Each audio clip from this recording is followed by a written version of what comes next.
Hello friends, आप सभी का हमारे यूट्यूब चैनल पे स्वागत है। आज हम type of the learning disability के बारे में पढ़ेंगे, जो कि मोस्ट इम्पोर्टेंट क्वेश्चंस हैं। अगर दोस्तों आप इस वीडियो को स्किप करते हैं तो आप इन चीज़ों से वंचित रह जाएंगे और आपको एग्ज़ाम में मार्क्स बहुत कम आएंगे, जो कि आपके लिए बहुत ही हानिकारक है। तो इसलिए हम चाहेंगे कि आप हमारे साथ बने रहें, जिससे कि आप एग्ज़ाम में मार्क्स ला सकें। तो आज हम टाइप ऑफ लर्निंग के बारे में पढ़ेंगे, type of the learning disability. ठीक है। तो जो कि सी टेट, यूपी टेट और एमपी टेट के लिए इम्पोर्टेंट है, और एच टेट जो आपका आने वाला है, ठीक है दोस्तों, उसके लिए भी मोस्ट इम्पोर्टेंट है। तो आप यहाँ तक समझिए। तो चलिए स्टार्ट करते हैं और आप हमारे साथ बने रहिए। ये क्वेश्चंस आने ही आने हैं दोस्तों। तो देखिए, स्टार्ट करेंगे। तो स्टार्ट करते हैं। तो यहाँ पे दिया हुआ है हमें यहाँ पे बताया गया है कि टाइप ऑफ लर्निंग डिसेबिलिटी। यहाँ पे हमें टाइप ऑफ डिसेबिलिटी के बारे में बताया गया है दोस्तों। तो इसके विषय पे पढ़ेंगे थोड़ा सा। फिर आगे कौन कौन सी डिसेबिलिटी हो सकती हैं वो सभी चीज़ें भी आएंगी, जो कि बहुत इम्पोर्टेंट है। इस पोस्ट में हम अधिगम कठिनाइयाँ, इस पोस्ट में हम क्या क्या पढ़ेंगे भाई? अधिगम की कठिनाइयाँ, जो कि हमने ऊपर भी बताया था, जैसे डिसलेक्सिया, ठीक है दोस्तों, डिस्ग्राफिया, डिस्कैलकुलिया, अफेजिया और बुलिमिया, इन सभी के बारे में हम से संबंधित महत्वपूर्ण जानकारी साझा करेंगे, जो कि किसी भी टेट, सी टेट परीक्षाओं की दृष्टि से, ठीक है दोस्तों, जो कि सी टेट, एस टेट की परीक्षाओं में पूछे जाते हैं। इसीलिए हमने इस चीज़ को बताया, परीक्षाओं की दृष्टि से महत्वपूर्ण। जैसा कि आप सभी जानते हैं कि शिक्षक भर्ती परीक्षाओं में अधिगम से संबंधित प्रश्न पूछे जाते हैं। इस चीज़ से क्वेश्चन आना ही आना है, ठीक है। तो आप हमारे साथ बने रहें। इसी को ध्यान में रखते हुए type of the learning disability आप सभी के समक्ष प्रस्तुत किए हैं। आशा है कि यह जानकारी आपके लिए उपयोगी साबित होगी। तो आप सभी के लिए ये जानकारी बहुत ही लाभदायक होगी। अगर दोस्तों आपको वीडियो अच्छी लगे तो आप वीडियो को शेयर करें और सब्सक्राइब करें चैनल को, जिससे कि कोई भी नई अपडेट आती है तो आपको तुरंत मिल सके। आप लोगों को इसका बहुत ही बेनिफिट होगा। तो चलिए दोस्तों, आगे आपको डिसेबिलिटीज़ बताते हैं, जो कि एग्ज़ाम के लिए बहुत ही ज़्यादा इम्पोर्टेंट है। अगर आपने 1 मिनट भी दोस्तों वीडियो को स्किप कर दिया तो आप इम्पोर्टेंट चीज़ों से वंचित हो जाएंगे दोस्तों। बार बार कहा जा रहा है आपको ये बात। लर्निंग डिसेबिलिटी, अधिगम संबंधी कठिनाइयाँ, जो कि आपकी एग्ज़ाम में पूछी जाती हैं। पहला है डिसलेक्सिया। पहला है दोस्तों डिसलेक्सिया। ये पठन संबंधी समस्या, बच्चों को पढ़ने में समस्या आती है। ये है दोस्तों, इसमें बच्चा को पढ़ने में समस्या आती है, ठीक है। तो जो आंखों से नेत्रहीन बच्चे होते हैं, ये उनके लिए होता है, जिनको कम नज़र आता है। डिस्ग्राफिया, दूसरा है दोस्तों डिस्ग्राफिया। इसमें बच्चा लेखन संबंधी समस्याएं, इसमें लिखने में समस्याएं आती हैं दोस्तों। ठीक है दोस्तों। तीसरी डिसकैलकुलिया, इसमें गणना संबंधी यानी मैथमेटिक्स से, मैथ से संबंधित। ठीक है दोस्तों। अब ये क्वेश्चंस कैसे आते हैं वो भी हम साझा करेंगे, आप हमारे साथ लास्ट तक बने रहें। इसकी शॉर्ट ट्रिक हम आपको बताएंगे जिससे कि आप बहुत जल्द क्वेश्चंस को सोल्व कर पाएंगे। डिसप्रेक्सिया, अगर आप लास्ट तक नहीं बने रहते हमारे साथ तो आप उन चीज़ों से वंचित हो जाएंगे। डिसप्रेक्सिया गति कौशल, चलने वगैरह में भाई दोस्तों यह समस्याएं उत्पन्न होती हैं। आगे देखिए डिसमोर्फिया क्वेश्चंस, ये सभी वो हैं लेकिन एग्ज़ाम में कुछ ही पूछी जाती हैं। डिसमोर्फिया यह जो है स्वयं को ज़्यादा सुंदर, लंबा, ताकतवर समझना। तो इसमें बच्चा अपने आप को सबसे ज़्यादा सुंदर और लंबा, ताकतवर समझता है। इससे आगे वाली है डिस्थीमिया। डिस्थीमिया दोस्तों गंभीर तनाव की अवस्था। इसमें बच्चा तनाव में रहता है, चिंतित रहता है इस अवस्था में। ठीक है भाई। आगे देखिए अफेजिया, यह भाषा से संबंधित होती है दोस्तों। यह भाषा संप्रेक्षण संबंधी समस्या, यह भाषा को समझने में परेशानी उत्पन्न करता है इसमें बच्चा। आगे देखिए, ये तो हमने अभी आपको सिर्फ ये बताया है कि इस इतने प्रकार की डिसेबिलिटी हो सकती हैं और इनके बारे में अभी हम विस्तार पूर्वक पढ़ेंगे। प्रोजेरिया, ये जो होती है भाई प्रोजेरिया, कम आयु में वृद्ध दिखना। कई बार आपने देखा होगा कि कोई बच्चा छोटी उम्र में है लेकिन उसके गालों पे झुर्रियाँ पड़ जाती हैं जो कि अपनी उम्र से ज़्यादा नज़र आता है। तो वो किस डिसेबिलिटी से ग्रस्त है भाई? प्रोजेरिया से। इससे आगे डिमेंशिया। डिमेंशिया जो है यह तर्क ना कर पाना, स्मरण शक्ति कमज़ोर हो।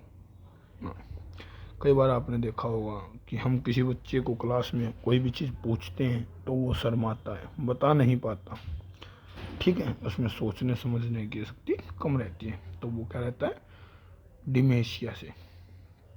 आगे देखिए भाई 10वां है आपका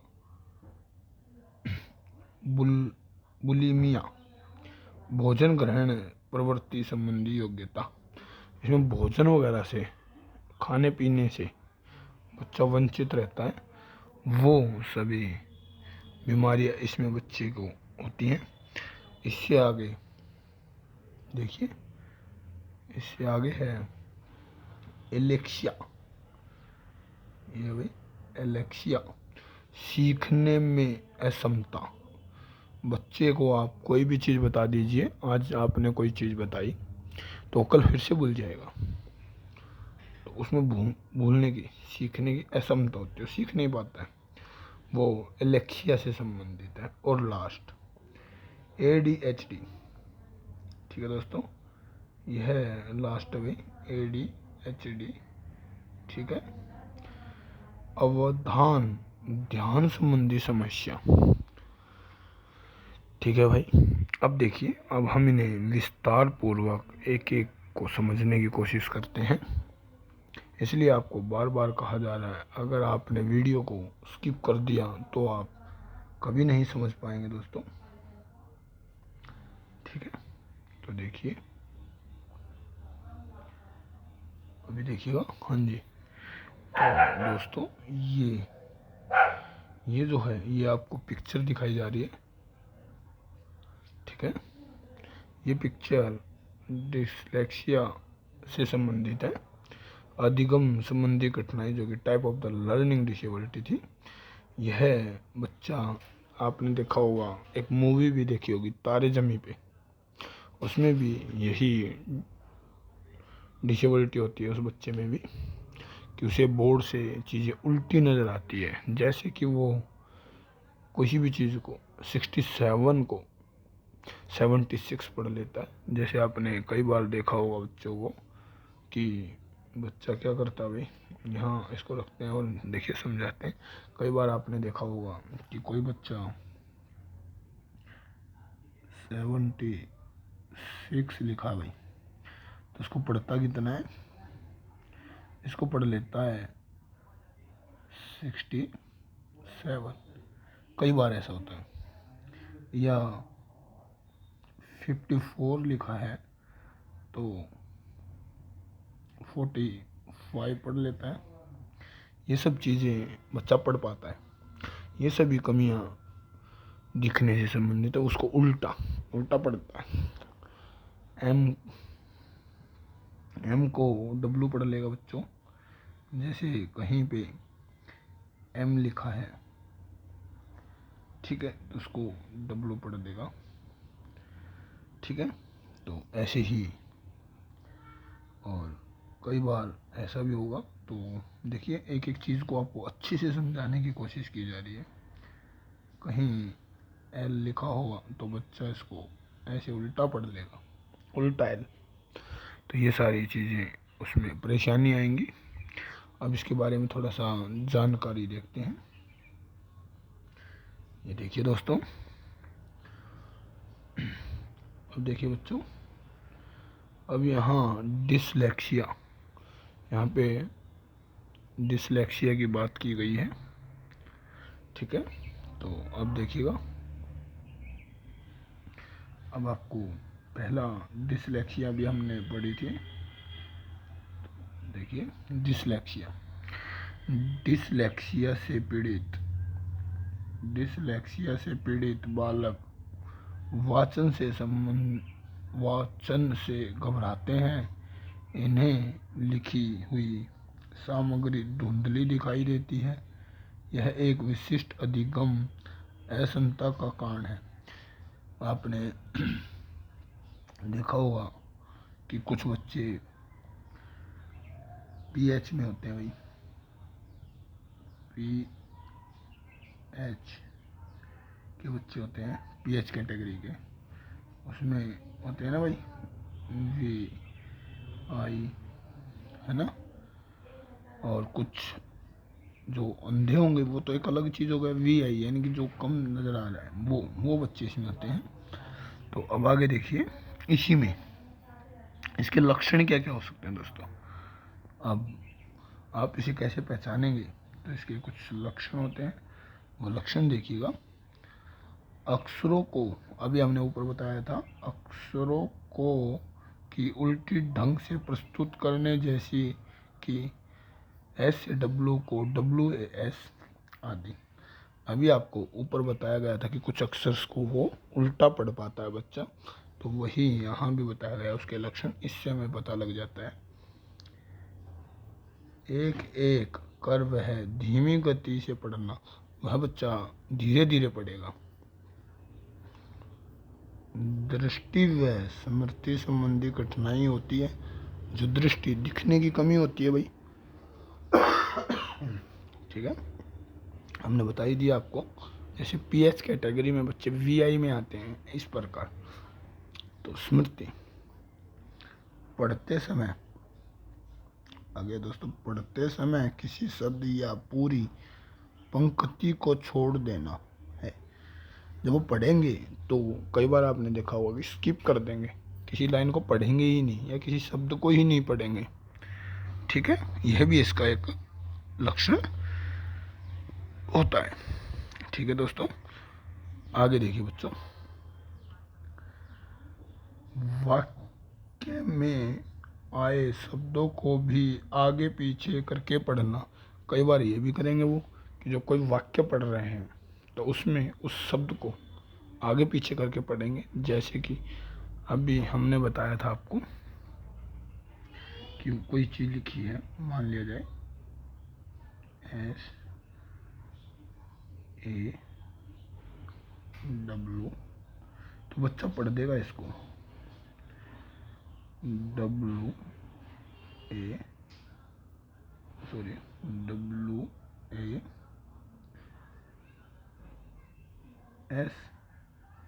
ये पढ़ देगा। कई बार ऐसा करेगा बच्चा भाई, ठीक है। ये सभी चीज़ डिसलेक्सिया के कारण। अब इस चीज़ के कारण क्या हो सकते हैं दोस्तों, क्यों होता है ऐसा? यह रोग तंत्र संबंधी विकृति के कारण होता है। यह वंशानुक्रम द्वारा भी हो सकता है। यह वंशानुक्रम क्या होता है भाई? पीढ़ी दर पीढ़ी, आपने पढ़ा होगा, ठीक है। यह क्या होता है भाई? पीढ़ी दर पीढ़ी चलता रहता है, ठीक है। इसके बाद निंदा, इस चीज़ की निंदा, पारिवारिक इतिहास का अध्ययन किया जाता है। अब ये था वंशानुक्रम। कई बार आपने देखा होगा पिता से, एक मिनट दोस्तों, एक सेकंड के लिए, पिता से बच्चों में हो जाती है ये बीमारी।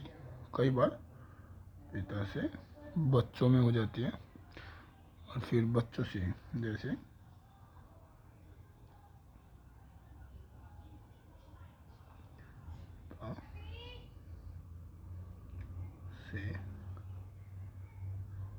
पिता से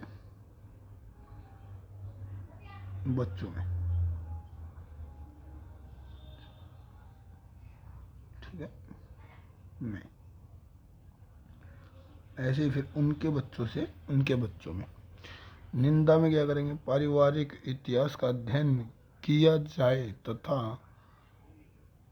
भाषा, वर्तनी, उच्चारण, बौद्धिक योग्यता, स्मृति संबंधी परीक्षण तथा व्यवहार का सूक्ष्म निरीक्षण किया जाए।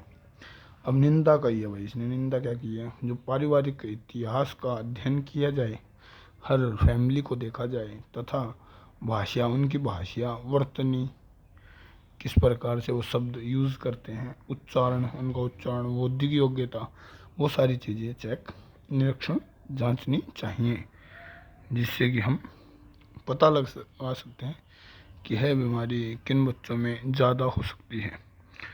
आगे देखिए दोस्तों, अगर आपने एक भी मिनट वीडियो को स्किप कर दिया तो आप इन हर चीज़ से वंचित हो जाएंगे, ठीक है। इसकी आगे वाली है डिस।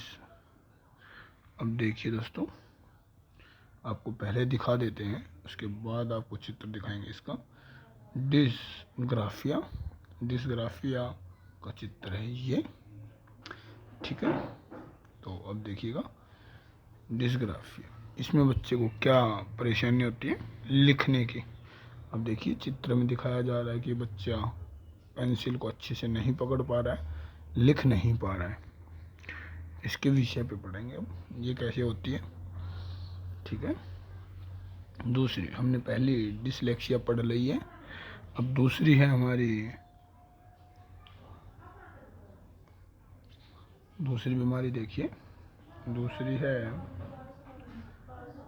डिसग्राफिया। यह भी एग्ज़ाम में पूछी जाती है। अब देखिए, डिसग्राफिया भी अधिगम असमर्थता का कारण है। इसका संबंध लिखने से संबंधित है। अभी आपको दोस्तों चित्र दिखाया, यह भी एक लिखने से संबंधित चीज़ है। इसमें बाधित बच्चे द्वारा लिखे गए शब्दों को पढ़ने में कठिनाई होती है। लेखन धीमी मुद्रा एवं त्रुटिपूर्ण होता है, मतलब गलत लिखेगा। बालक शीघ्र थक जाता है तथा उंगलियों में दर्द होता है। अभी आपको चित्र दिखाया दोस्तों, फिर से दिखा देते हैं।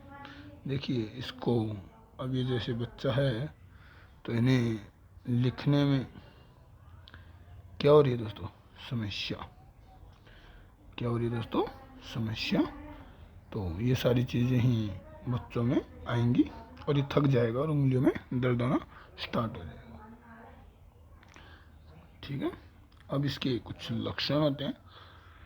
तो लक्षण देखिएगा, क्योंकि पेपर में आएगा ही आएगा। लक्षण क्या क्या लक्षण हो सकते हैं? लेखन संबंधी कार्यों में कठिनाई होना, लिखने में समस्या आएगी, शब्दों वाक्यों के बीच अंतराल अनियमित होता है, अलग अलग रहेगा। जैसे कि मैंने अभी बताया था आपको कि वो बच्चा वहाँ तो पढ़ने में, यहाँ लिखने में, मैथ में कोई भी कैलकुलेशन करने में समस्या करेगा। कलम पकड़ने का ढंग ठीक नहीं होगा। अक्षरों का आकार समझने में कठिनाई होगी, आकार नहीं समझ पाएंगे। वाक्य छोड़कर या पुनरावृत्ति करते हैं, यहाँ भी वाक्य को छोड़ेंगे। यहाँ तक आप अच्छे से समझ पाए होंगे। आगे इसी में है, इससे आगे वाली है भाई, इससे आगे वाली देखिए, इससे आगे वाली है भाई डिसकैलकुलिया। ठीक है भाई। अब ये भी मैथ से संबंधित, वो लिखने से संबंधित थी, अब ये कैलकुलेशन करने में संबंधित रहेगी, जो कि मैथ से संबंधित होगी। कई बार एग्जामिनर ये क्वेश्चंस देता है, तो देखिएगा ऐसे बच्चा गलती करेगा। ठीक है, तो बच्चा कैसे गलती करेगा वो आपको अभी दिखाया जाएगा। देखिए बच्चा कैसे गलती करेगा। अब देखिए 7 7 49, तो 49 लिखने में समस्या, 7 × 8, तो इस प्रकार बच्चा समस्याएं करेगा। यह जो है यह किससे संबंधित होगा भाई? इसमें बच्चा मैथ से संबंधित रहेगा, ध्यान रखना, पेपर में आएगा। किससे संबंधित है भाई?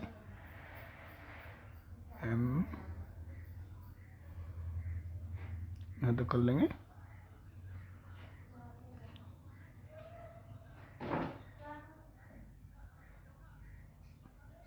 यहाँ तक आप कर पाएंगे।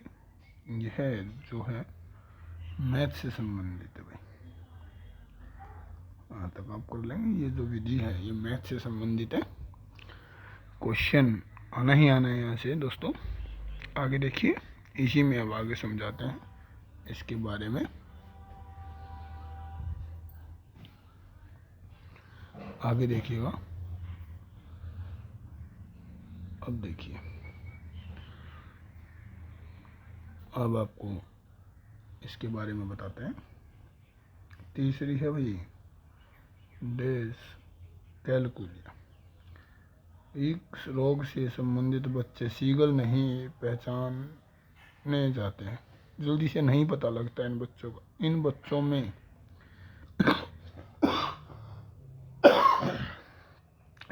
में गणितीय योग्यता कम होती है, गणित की योग्यता ही कम होती है, जो हमने बताया मैथ से संबंधित।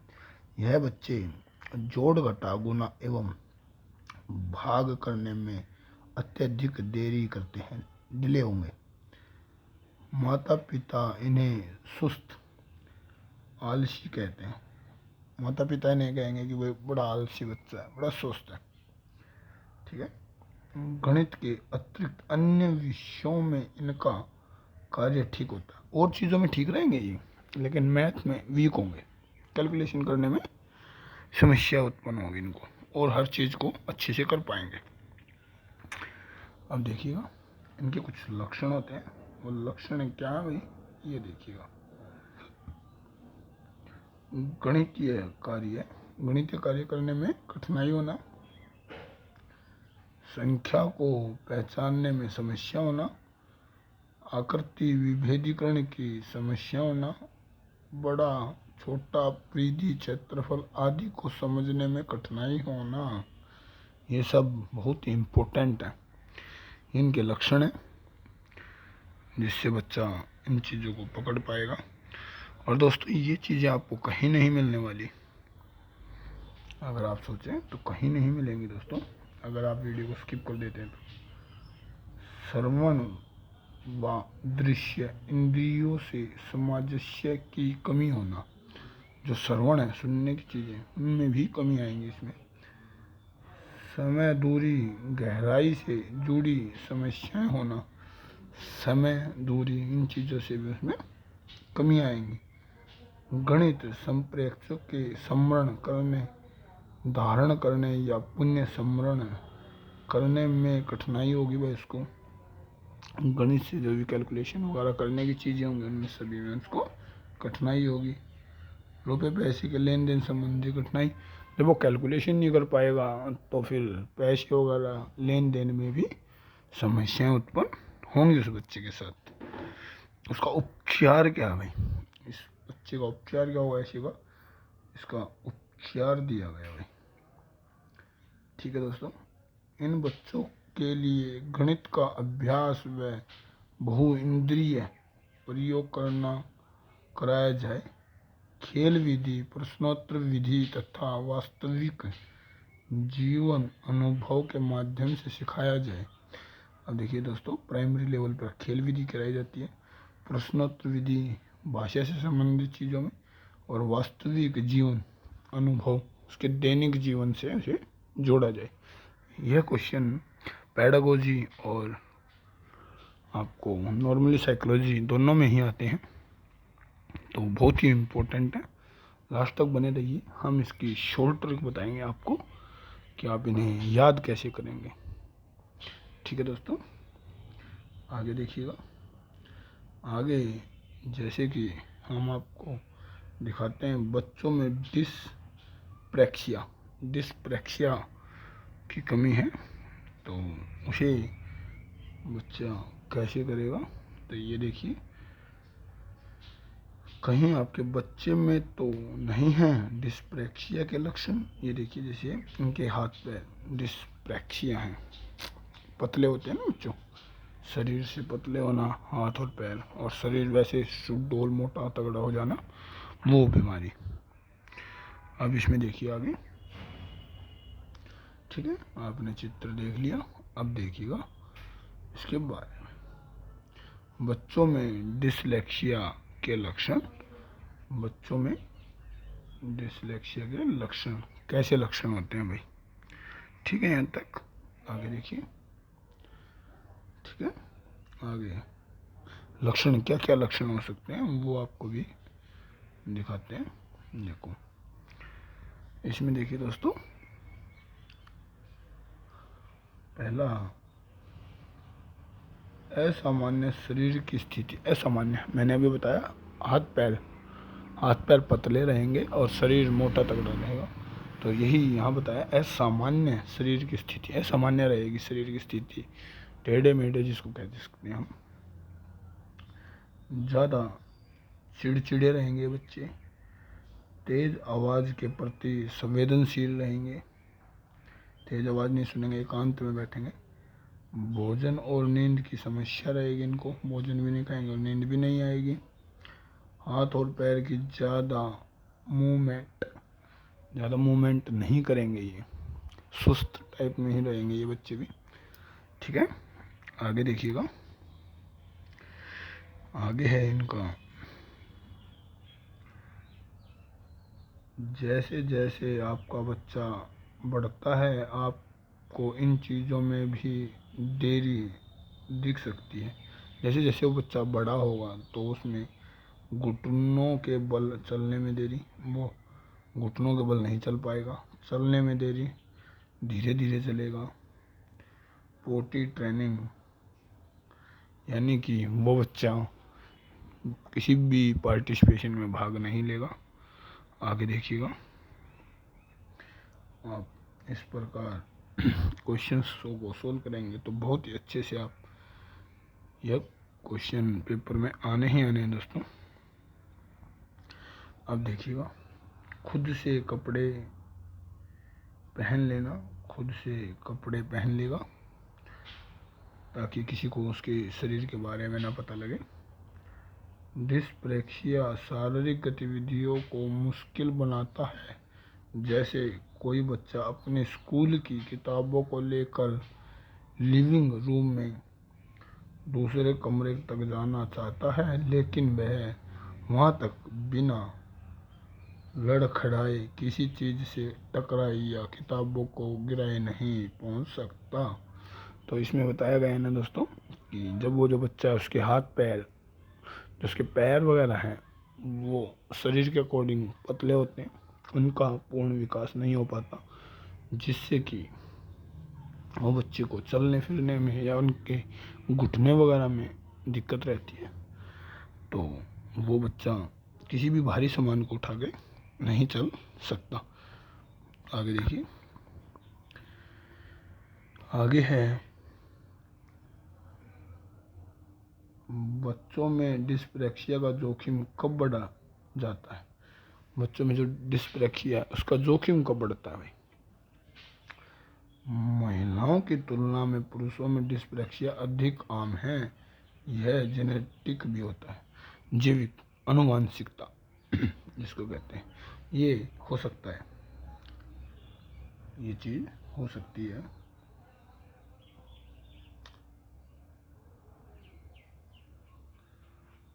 पिता से बच्चे को, इसको भाई बच्चे को, सॉरी दोस्तों,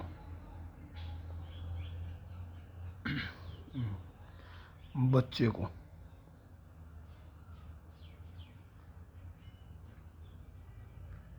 बच्चे को हो सकती है, ठीक है, बच्चे को हो सकती है, पिता से बच्चे को जेनेटिक हो सकती है। तो आगे देखिए इसी में आप अच्छे से समझ पाए होंगे क्वेश्चंस को और समझिए।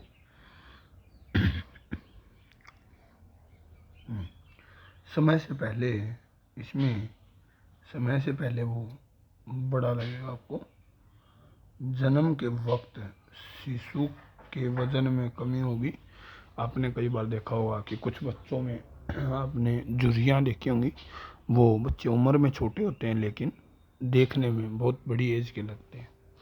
तो उनमें ये बीमारी होती है डिस्प्रैक्सिया की। जन्म के वक्त कई बार देखा होगा कि बच्चा नॉर्मल से कम वेट पे होता है, कम होता है उस बच्चे का वेट, तो वो भी इसी का एक लक्षण है। उसके बाद गर्भावस्था के दौरान मात्र दवा या शराब का उपयोग, अगर उनकी माताजी का इलाज चल रहा है और वो दवाई ले रही हैं या वो शराब वगैरह का सेवन करती हैं, तब भी ये बीमारी हो सकती है। परिवार में विकासात्मक सामान्य विकारों का इतिहास, यह मैंने भी बताया, जैसे पिता से बेटे तक हो सकता है, यानी कि अनुवांशिकता के कारण भी हो सकता है, जेनेटिक भी हो सकता है। डिस्प्रैक्सिया का इलाज क्या है भाई, इसका इलाज क्या है हमारे यहाँ, ठीक है दोस्तों, इससे बाहर कुछ नहीं आने वाला। अगर आप इसे अच्छे से समझ जाते हैं तो इससे बाहर कुछ नहीं आएगा। कुछ बच्चों में उम्र बढ़ने के साथ इसके लक्षण भी चले जाते हैं। कुछ बच्चों में तो ऐसा होता है कि जैसे जैसे वो बच्चा बड़ा होगा तो उसके लक्षण खत्म हो जाएंगे। हालांकि हालांकि ज़्यादातर बच्चों के लिए ऐसा नहीं है।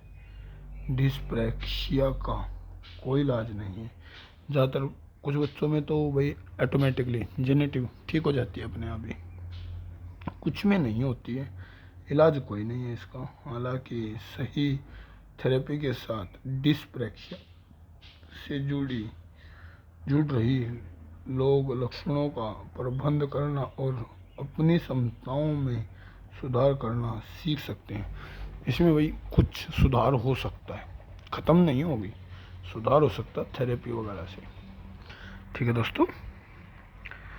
आगे देखिए, आगे इससे भी इम्पोर्टेंट क्वेश्चंस इसी के देखिए, यह भी पेपर में आता है।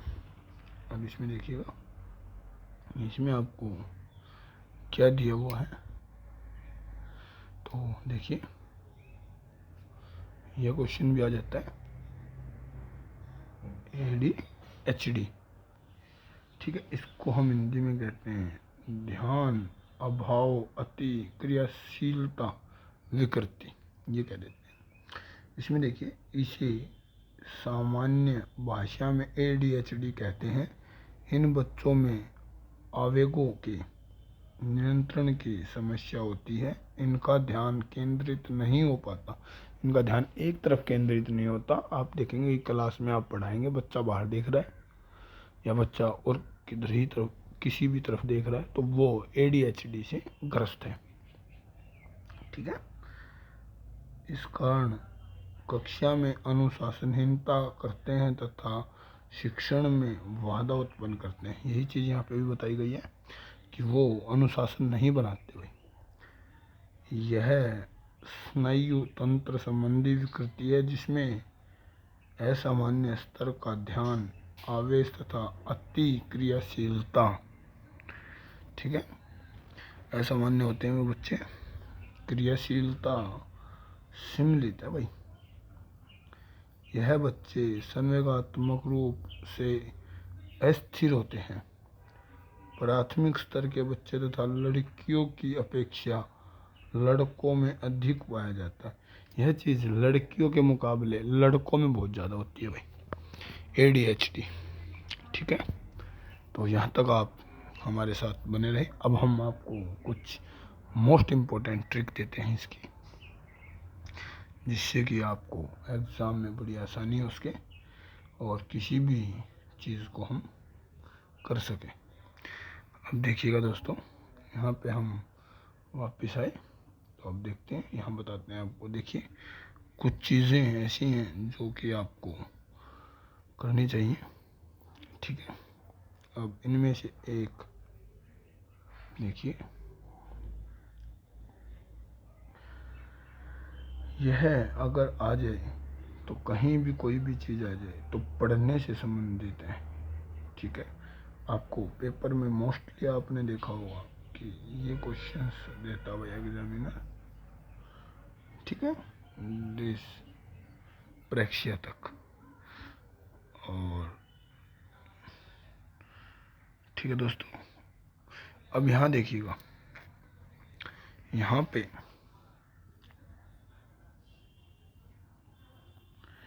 पे अगर कोई क्वेश्चन आता है तो आप लिखेंगे यह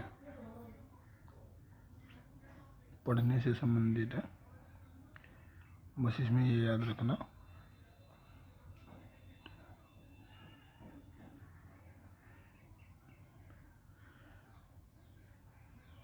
एक ही मंत्र,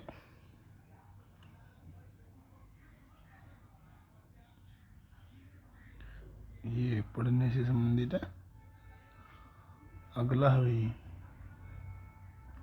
अगला है डिसग्राफिया, ये लिखने से संबंधित है दोस्तों। सिर्फ इसमें ये रखना याद, पठन संबंधी। हम यहाँ टिक करके भी दिखा रहे हैं आपको, ये इससे है, ये लिखने से भी।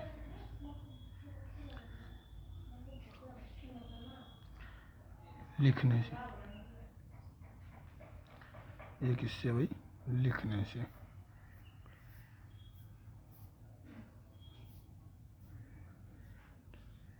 ऐसे लिखने से संबंधित है। और ये मैथ से संबंधित है दोस्तों, मैथ से।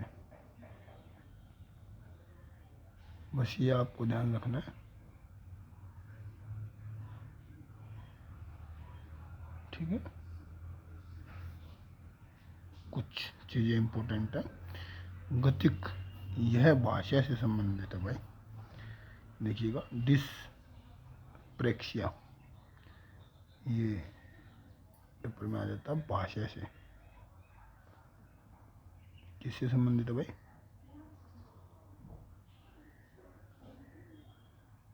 भाषा से संबंधित है। डिसमोर्फिया, ये आपको याद करने हैं, लेकिन ये जो 4 चीज़ें आपको अभी बताई गई हैं दोस्तों, ये मोस्ट इम्पोर्टेंट है, जो कि आप अगर सिर्फ इतना भी याद रखते हैं, डिसलेक्सिया किससे, पढ़ने से, डिसग्राफिया लिखने से, डिसकैलकुलिया मैथ से और डिसप्रेक्सिया भाषा से, तो आप अच्छे से क्वेश्चंस को कर पाएंगे। तो दोस्तों कल हम दूसरी वीडियो लेके आते हैं। अगर आपको वीडियो पसंद आई है तो आप इस वीडियो को लाइक करें, शेयर करें अपने दोस्तों को और कमेंट करके बताएं हमें, ठीक है। आप हमारे चैनल को सब्सक्राइब कर लें तो जिससे कि आपको आगे आने वाली वीडियो का नोटिफिकेशन जल्दी से जल्दी मिल सके और आप हमसे जुड़े रहिए। चलिए दोस्तों, नेक्स्ट वीडियो में मिलते हैं।